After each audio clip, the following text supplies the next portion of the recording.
All right, good morning. We're back. Last night we did round 2 on the drive sprocket. What I did is I actually reworked the turning and actually put the sprocket on there and put some little indentations in the in the drive wood, and I actually epoxied it on there.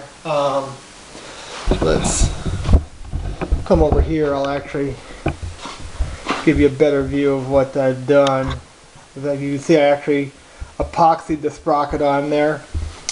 Give you a little bit better view of the wheel.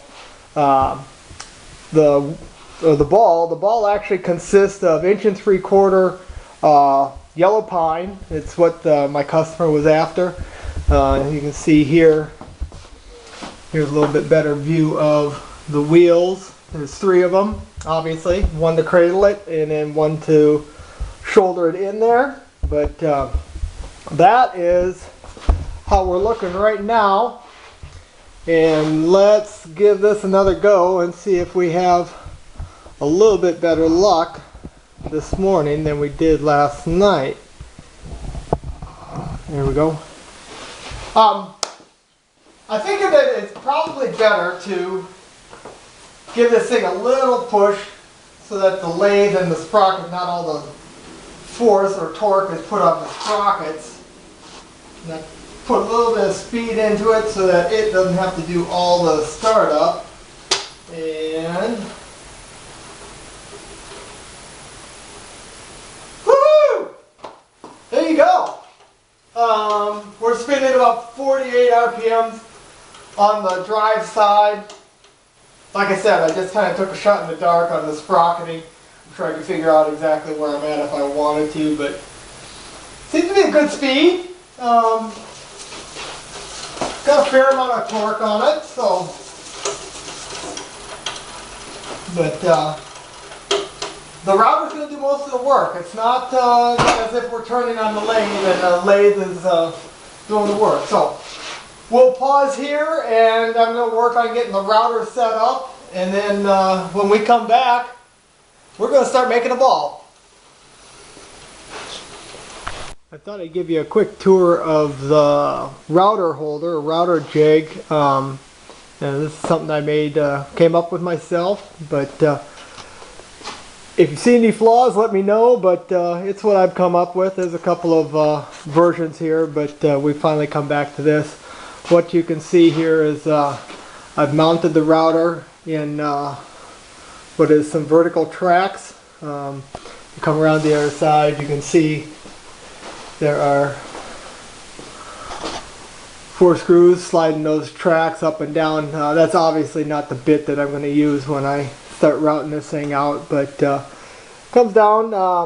Then it also slides forward and aft, and what I've done is I've set up a crank that slides through this mechanism here. There's a fixed nut down inside there, hard to see, and then this will be my pivot point for anchor it on the floor underneath the ball.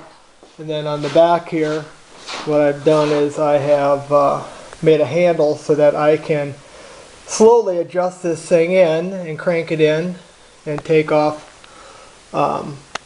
an infinite amount of material, but I can take it off progressively slow. I didn't want to have to try and adjust it with the ball turning or stopping it every time, so this way I can just make a crank or 2 on the handle and let it fly. So there's the router jig, and we'll probably next time you see it, it'll be under the ball and the ball should be turning. So alright, here we are.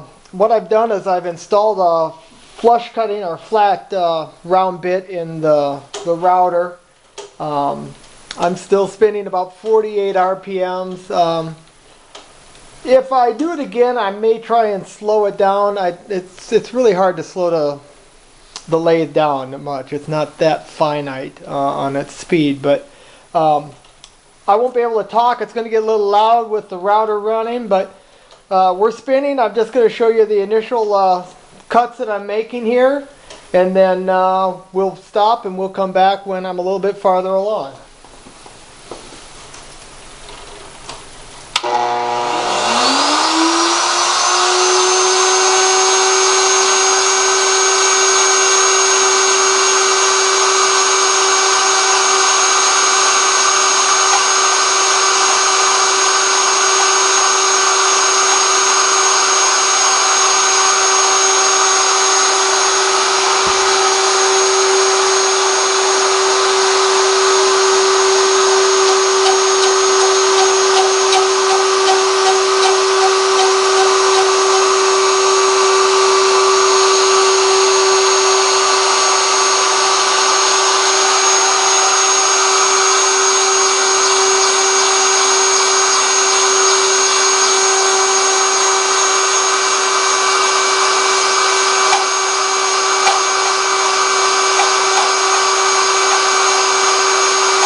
can see a little bit of what we're starting to get. We're starting to bevel off the edges and made a little bit of nick on that. I've chosen to just do 1/2 at a time for right now. I actually think it would be beneficial to spin it the other way. This way I've always got the cutter cutting into the wood. So that's where we're at right now. We'll come back in a bit of time and we'll see how much farther we're going. But so far so good. Okay, a couple of things I've discovered. Actually, as I'm turning this thing, it's actually working better that if I position my router jig in one place, screw it in a few turns, take some material off, screw it back out, move it, screw it in. Seem to be a little more stable. You'll also notice that I've added a couple of outriggers to add a little more stability. That was one issue I thought I might have, just a little instability. And then I've added a weight just to help with the inertia.